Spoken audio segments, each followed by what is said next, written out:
Good morning, Living Hope. Hey, sometimes our hymns we think have been around forever, but some of them, that's not true. In fact, Great is Thy Faithfulness, which we're going to sing here in a second, is something that, I think of it as like, oh, that old hymn. It's actually written in 1923, so it's coming up on 100 years old in a couple of years. But it's talking about how God is faithful, and He's always faithful. And so even though this song may be new to us, it's only 100 years old, God's faithfulness has always been with us and always will be. So let's stand and sing, Great is Thy Faithfulness.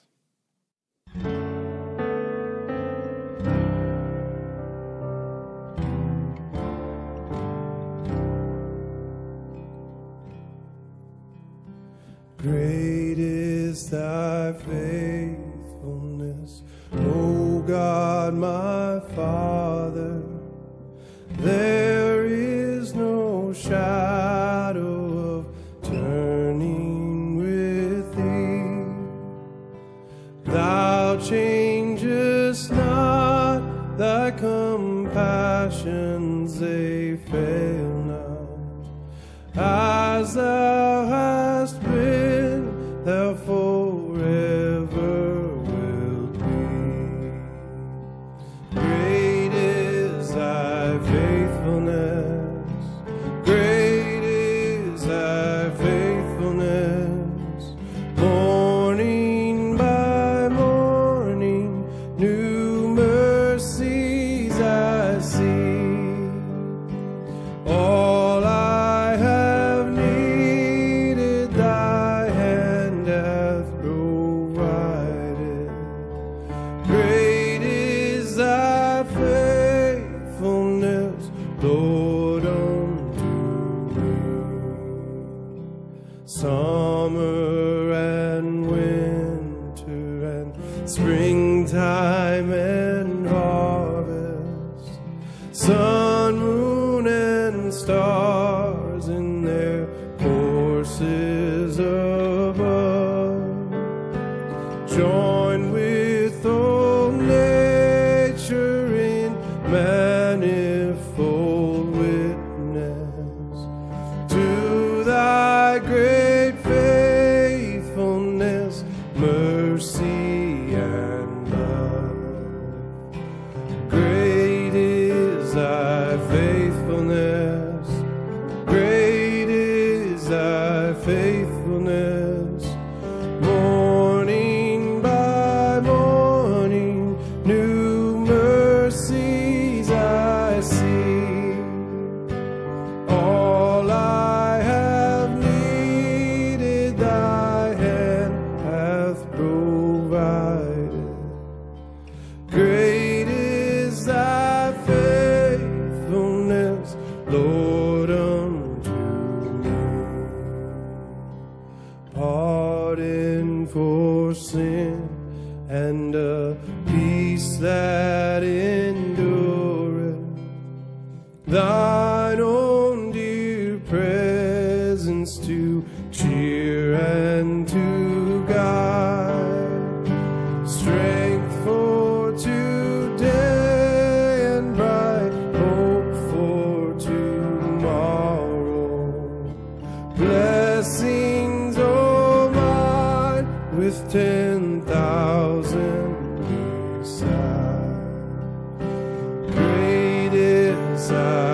storms may come and the winds may blow, I'll remain steadfast and let my heart learn when you speak a word, it will come to pass.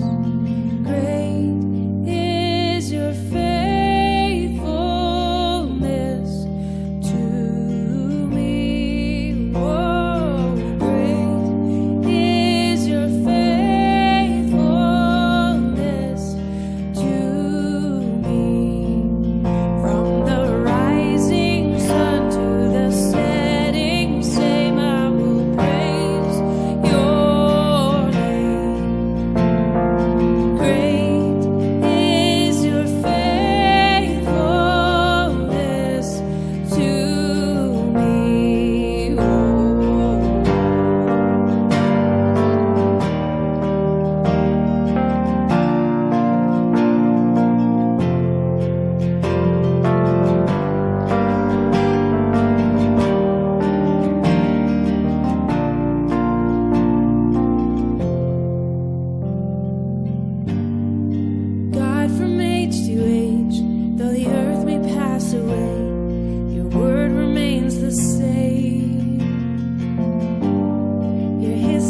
worthy of every song we could ever sing, worthy of all the praise we could ever bring, worthy of every breath we could ever breathe, live for you.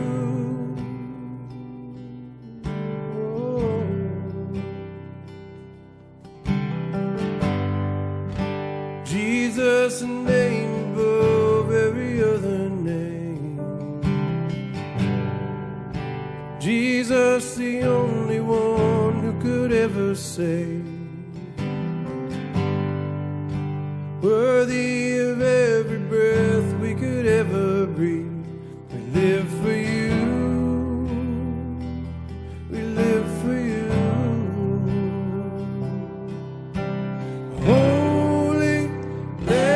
No one like you, there is none beside you.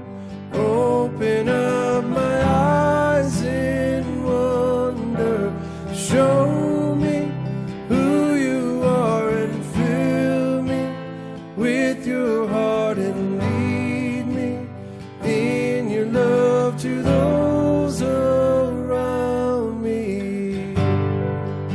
Worthy song we could ever sing,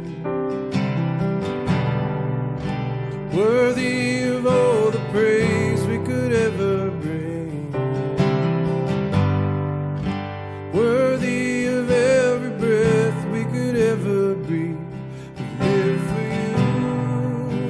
Oh, we live for you, Jesus. Jesus, the name above every other name. Jesus, the only one who could ever save. Worthy of every breath we could ever breathe. We live for you. Oh, we live for you. And holy, there is no one like you, there is none beside you. Open up my eyes in wonder, show me who you are and fill me with your heart and lead me in your love to those around me.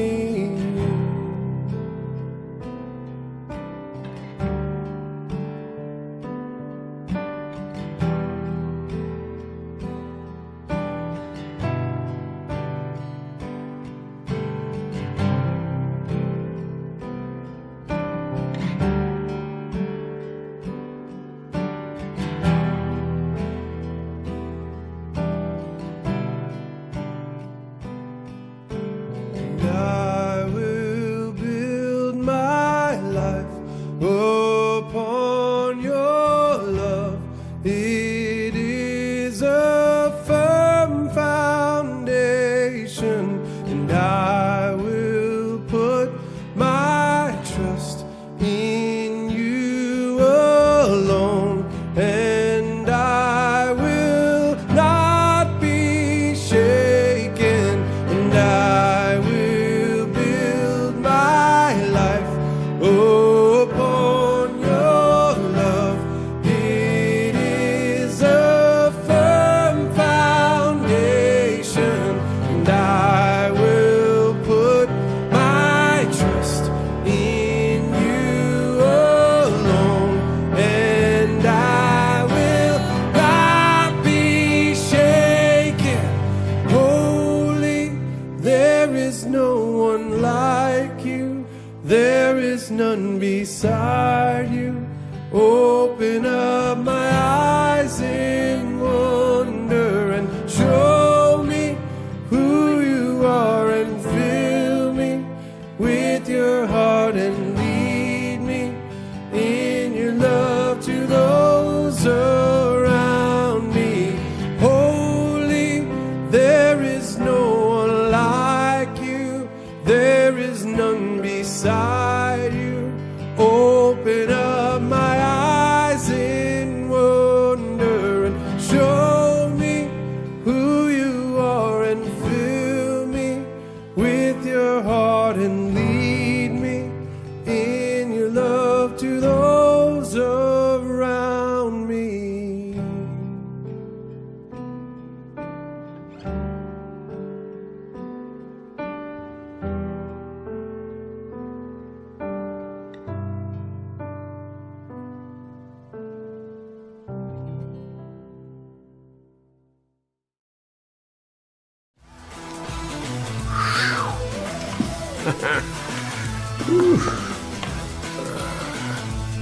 Yo, Gateway, I am so excited to be here. Like, this is so cool. Listen, Jimmy and Tim Ross and Pastor Robert and all of these different pastors you've seen, they've done a great job at bringing you a phenomenal message in a sanctuary that's empty. So I was like, shoot, I know I do comedy. I got this too, man. Let's go. So I was like, yeah, let's do it. So let me start out by telling you about me. Well, when I was a kid, I used to struggle with my reading a lot. I used to struggle with my reading. But my uncle would try to make me feel better. He would say things to me like, don't worry about it, Michael Jr. We math people. I was like, oh, okay. He said, you probably could be a math genius like me. You got at least a 40-40 chance.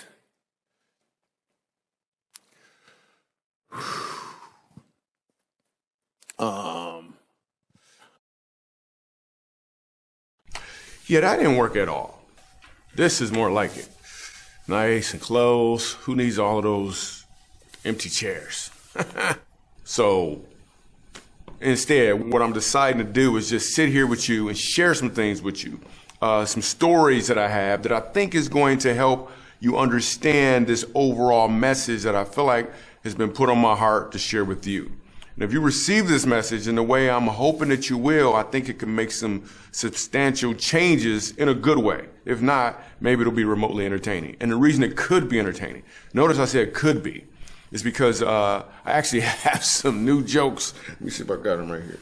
I got some new jokes that I've been working on. I got them on these cards. I don't know if these are funny or not. Gotta be real with you, because haven't been on stage. There's a virus out. I don't know if you're familiar with that or not, but it's out there, so be careful. And then also, what else we got cooking? Oh, we have a small group curriculum that I created. It's a small group course. It's called Funny How Life Works. It actually helps you understand some life principles, but we use comedy to teach them so you can better understand your purpose and what you're called to deliver. So I'm so excited about that. If you want to buy that, you can for sure. That'd be great. The proceeds are going to a black family in America. So, yeah. So with that being said, I think we'll just kind of jump in this thing. So I've come to learn that there's a question that people are asking even when they're not asking a question. Sound a little creepy, doesn't it? Sound a little weird, like I'm playing mind games. But there actually is a question. When you're in the midst of doing something, there's a reason, and you're trying to get an answer to a question that you're asking, but you may not even know you're asking. Before I sound any more weird, let me use the example of the profession of comedy, which is what I'm known for, right? So when a comedian gets on stage, the question he's asking, whether he can articulate it or not, we're asking the question, how can I get laughs from people? Literally, that's the question we're always asking. How can I get laughs from people? Which means we're going to do pretty much whatever it takes to get the answer to that. So if I go like this, will that make people laugh? Or if I say this, or if I make this move, is that gonna make people laugh? And then they answer the question by either laughing or not laughing. But we're constantly asking that question. And I was all about that. I was completely about saying, how can I get laughs from people? But then one day I was outside of a club in Los Angeles. And right before I got on stage, I did a prayer, and I felt like there was a shift that took place. God told me, instead of trying to get laughs from people, that I should go up there and give them an opportunity to laugh. This changed everything. Because now I'm not looking to take, I'm looking for an opportunity to give. I can't even tell you. So that same night, I remember getting up on stage that night, and things were different. It seems like a small tweak, but it was huge. Because I went up on stage, and I probably didn't even present a joke for the first 7, maybe 15 seconds. Here's what I realized. When you have a gift for someone, you don't really shove it in their face. If what I have is actually a gift, you don't shove it in their face. You wait for an opportunity to present the gift. You wait till you're invited in. So I went up on stage. I was very, very relaxed. I did the event. We did the show and had a great time. It was so much fun. Afterwards, I leave the club, same club I've been to many a times. There's people around me that want autographs. We're taking pictures. It's the same scenario as always. But this time, as I'm taking pictures with the people, I look across the street and I saw a homeless guy. I had never seen a homeless guy outside this club before, ever. But that doesn't mean he wasn't there before. That just means before I was asking the question, how can I get laughs from people? So why would I even notice a homeless guy? I'm asking a different question, and I see him. And I think to myself, wow, how could I give him an opportunity to laugh? And you have to be really careful about what it is you ask for, because you're probably going to get an answer. So a few days later, I'm doing another event, and there's people in the autograph line, and this lady walks up to me, and she says, Michael, your show was really, really funny. Listen, I work on Skid Row at a homeless shelter. I was wondering if you might consider doing comedy for some of the homeless people there. Now listen, I would really like to tell you that I went and found the nearest phone booth, came out with a cape on and a gold microphone, and I said, yes, let's go to those people on Skid. No, I was afraid. I hadn't heard a sentence with the phrase comedy and a homeless shelter in it at all. And then when she said it, I kind of panicked. I was like, no, I never thought about that before. That sounds interesting. And I just took her card. But then I continued to ask the same question. So the next day, I was like, I called her up. And I said, let's do it. And I remember going to Skid Row, and we're walking down the street. I don't know if you've ever been to Skid Row before, but there's like a 4-block radius where there's like 10,000 homeless people living in tents. And I saw an elderly lady eating oatmeal out of a shoe. This place was like, whoa. And I'm thinking, why am I here? I'm not going to be able to get laughs from people here. Why am I here? I can't get laughs from people. I'm not there to get laughs. I'm there to give them an opportunity to laugh. So we went to the Union Rescue Mission. And I remember getting up on stage, and I was going through my routine, and people weren't really laughing at all. It was a little after 3:30 in the afternoon, 3:40 or so, and I'm up there and nobody's really laughing, but more and more people are coming in. And I'm kind of panicking. I'm a little afraid, but then I was just like, I'm just here to give laughs. And here's the thing about a gift. When you have a gift for someone, it doesn't really matter how they respond to it. Your job is to be obedient and deliver the gift. If they respond well, that should be considered a gift back to you, but you're there simply to give.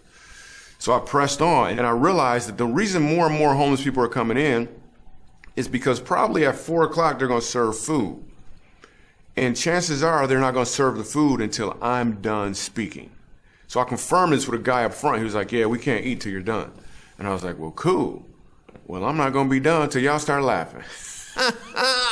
And the place explodes in laughter. Now, they're not laughing because they were threatened. They laughed because I recognized what was actually going on in the moment. They wanted to laugh about what was really happening in their lives right there in that moment.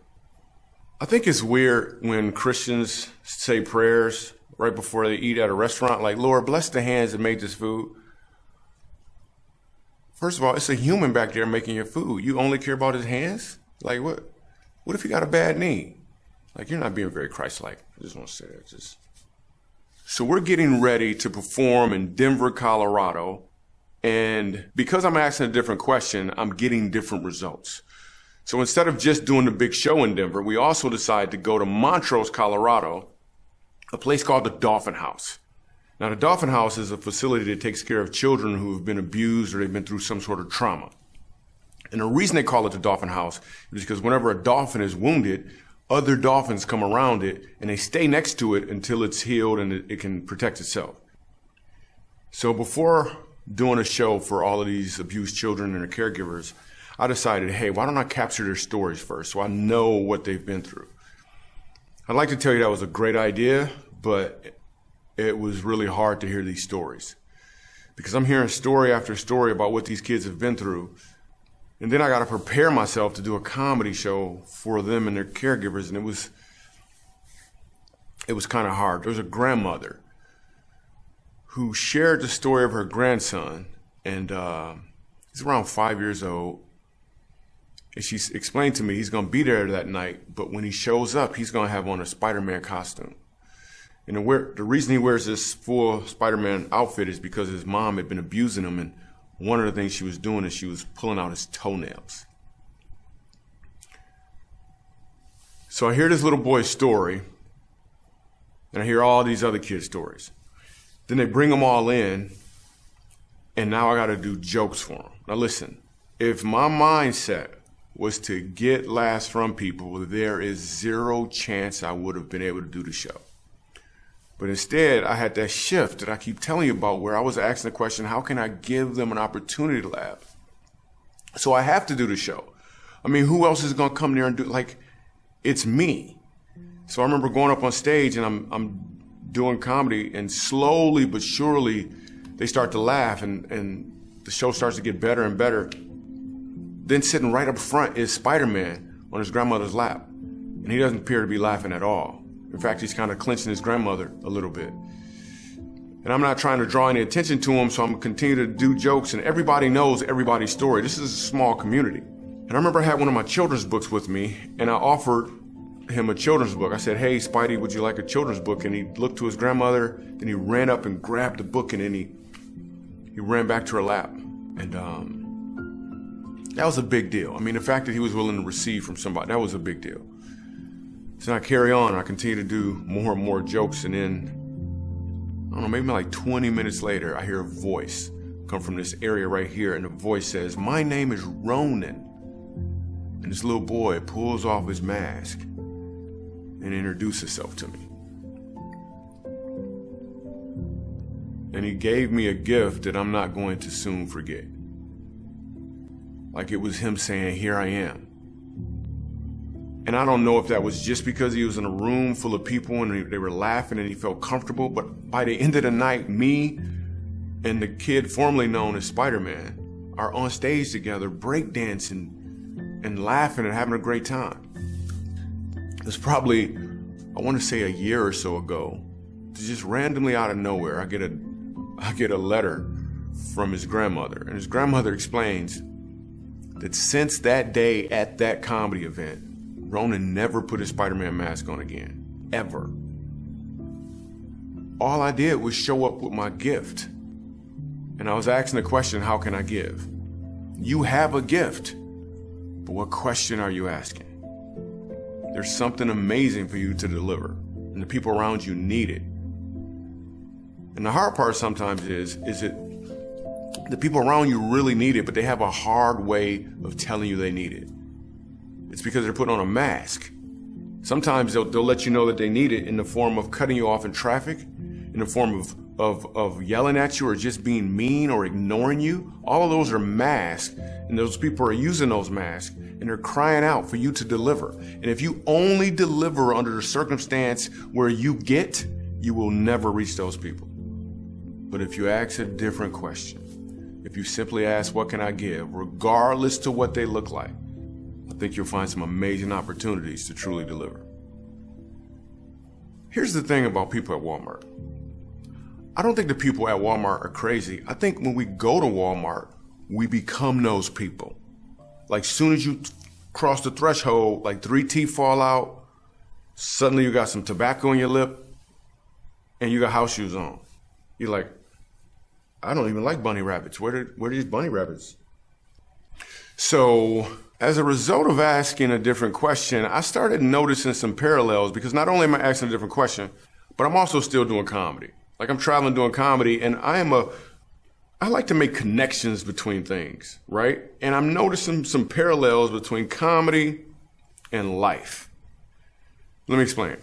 In comedy, the way comedy works is there's a setup and there's a punchline. The setup is when a comedian will use his talents and resources to seize any opportunity to ensure that you, the audience, are moving in the same direction. Well, the punchline occurs when he changes that direction in a way you're not expecting. When you catch on to this change, you've received the punchline, and the results are revelation, fulfillment, and joy expressed through laughter. Well, life is very similar. In life, there's a setup and there's a punchline. Your setup is your talents, your resources, and your opportunities. And most of the time, we use our setup to ensure that the people around us are moving in a direction that serves us, which means the punchline occurs when you change that direction in a way they're not expecting. You actually use your setup for other people. The results are the same, yet multiplied. It's revelation, it's fulfillment, and it's joy. But it's not just for the one receiving the punchline. It's also for you who get to deliver the punchline as well. But how do you truly deliver the punchline? To truly deliver to someone else, you have to ask a different question. Otherwise, you'll be under the impression that the punchline is all about you receiving. But when you ask the question, how can I give? As the Bible talks about, the punchline becomes, how can you deliver? It's like a game changer. If you get a hold of this, it will literally change the game. My dad, when he was getting ready to discipline me, he would always say stuff. He hadn't done this in a while. It was about a couple of weeks ago. My dad would always say to me, listen, this is going to hurt me more than it's going to hurt you. I'm thinking, well, why are we doing this then? We should cut our losses right now, Father. I don't want to see you hurt, Father. So here's where it got really cool. Instead of asking the question, how can I give them an opportunity to laugh, I just start simply asking, what can I give to my audience? And I'm not just talking about the audience when I'm on stage, I'm referring to the audience that's around me. There's gaps, and if I can listen in between those gaps and ask a different question, I could get some different results.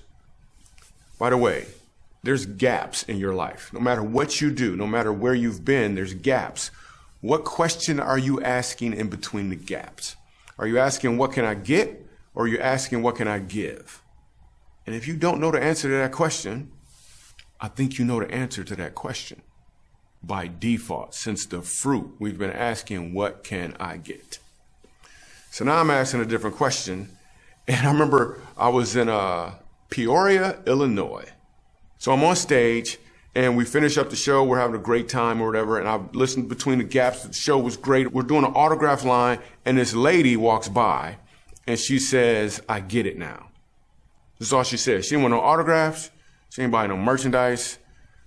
She just said, I get it now. And then she walked off. Anyway, a year and a half later, I'm back, Peoria, Illinois, same venue. The lady walks up to me and says, do you remember me? And at first, I'm like, no. And I'm going back way too far on my Rolodex. Man, it was high school. I was a little scared for a second, but then I thought, no, I should be good, right?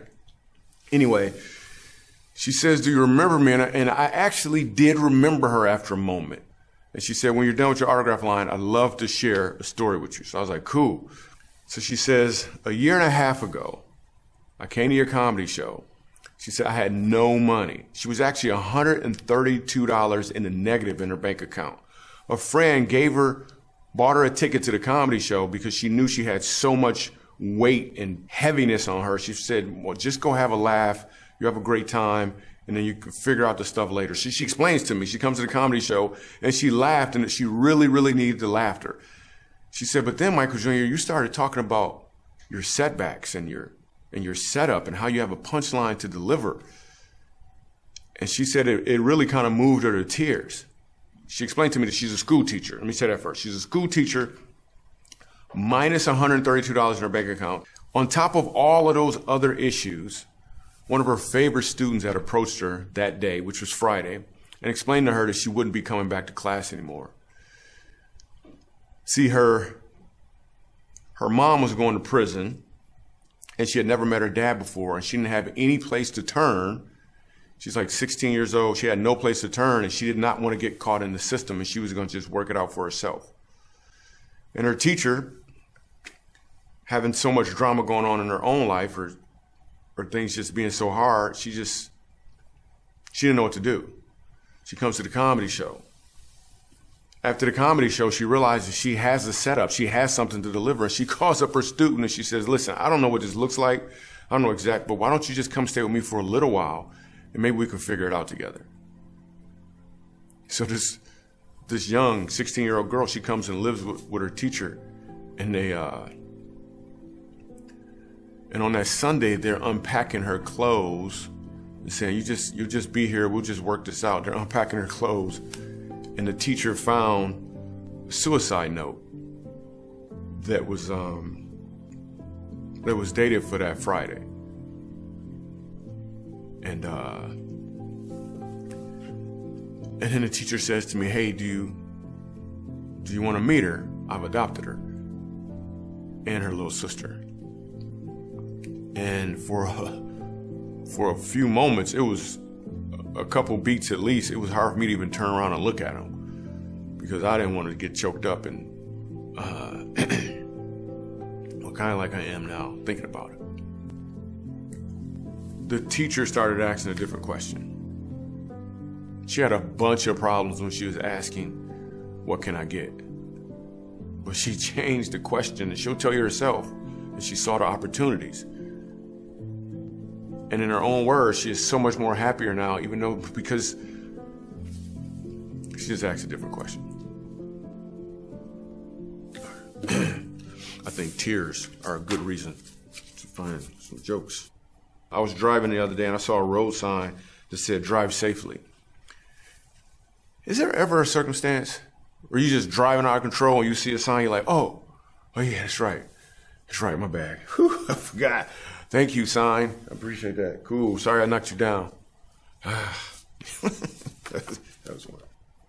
Another song they played that they shouldn't be playing right now, this shouldn't even be on the radio, is Lean on Me when you not strong. No, you can't lean on me.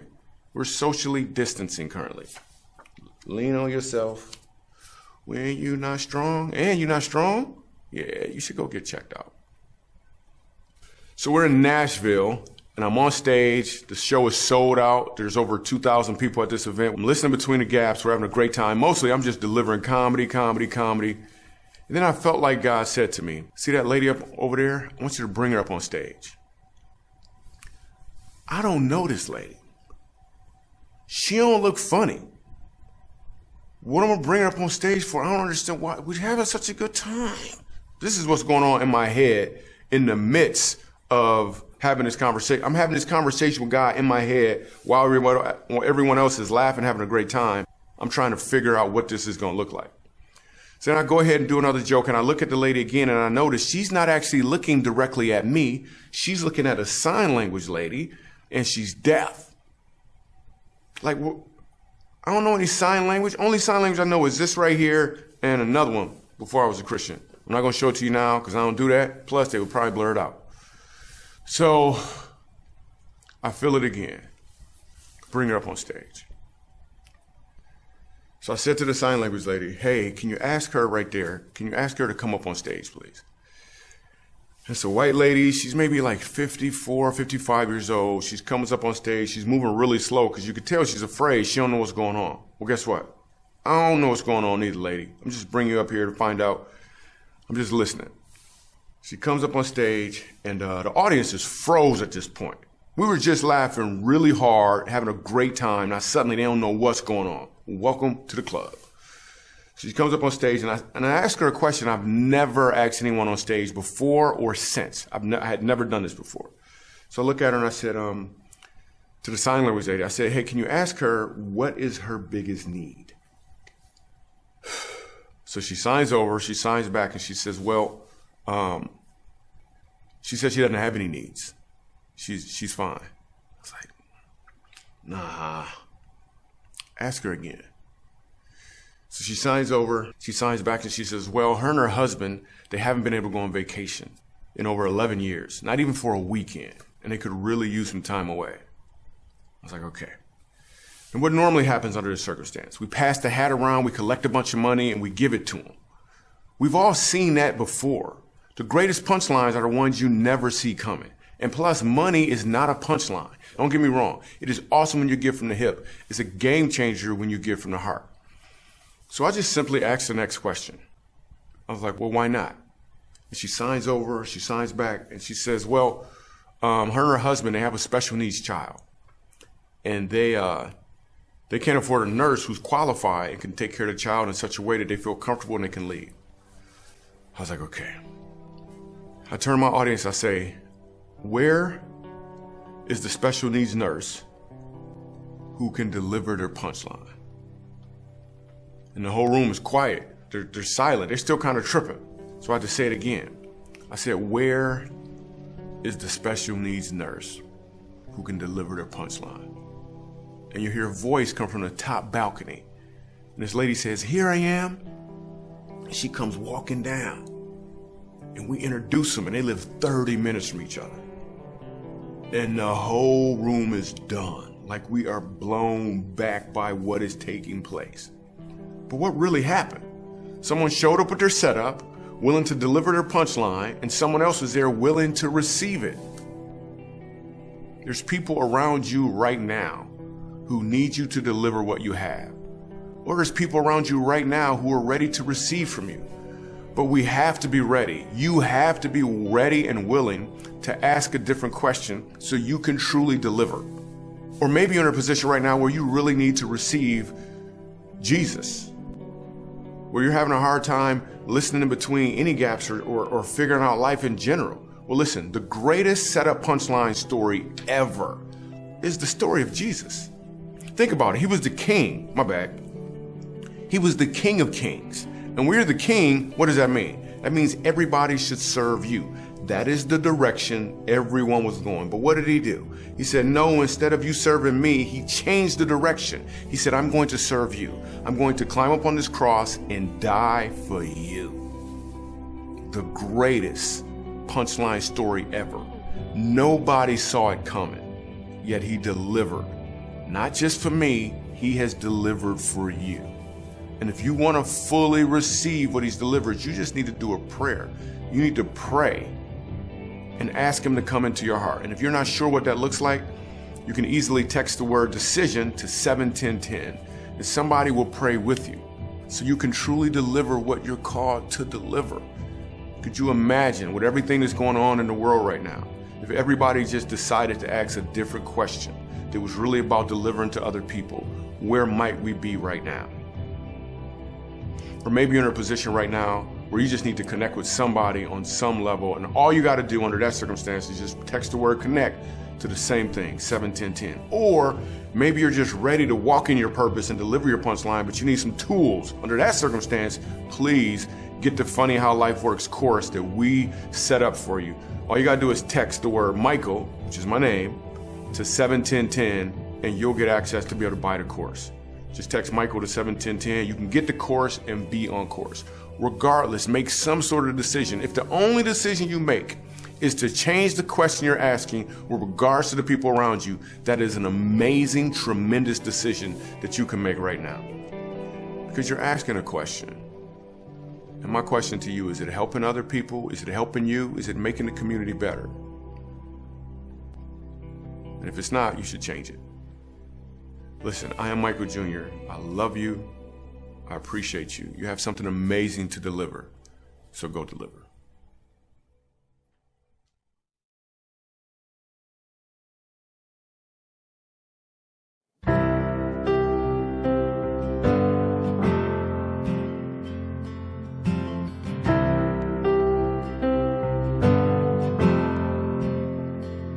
We're a creation suddenly articulate,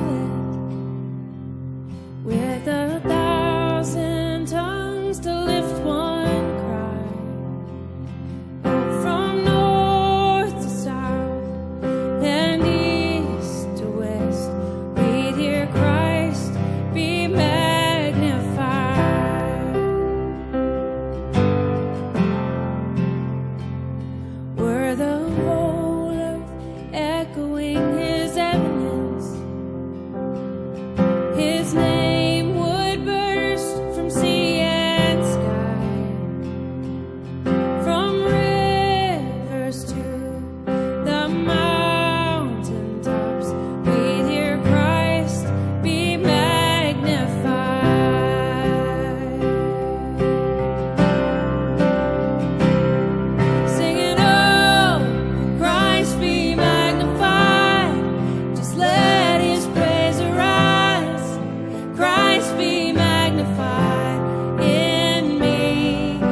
finds its inmost melody, and every human heart its native cry. Well, then in one enraptured hymn of praise we'll sing, Christ be magnified. Oh, we're singing, oh, Christ be magnified. Just let his praise arise. Christ be magnified in me. Singing, oh, Christ be magnified from the altar of my love. Christ be magnified in me.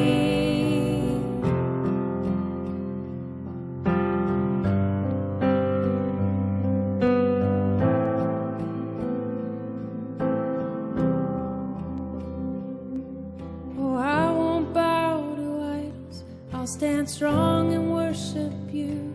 And if it puts me in the fire, I'll rejoice 'cause you're there too.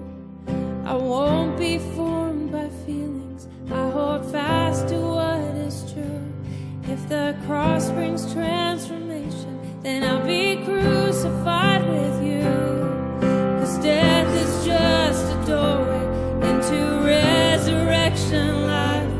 If I join you in your sufferings, then I'll join you when you rise.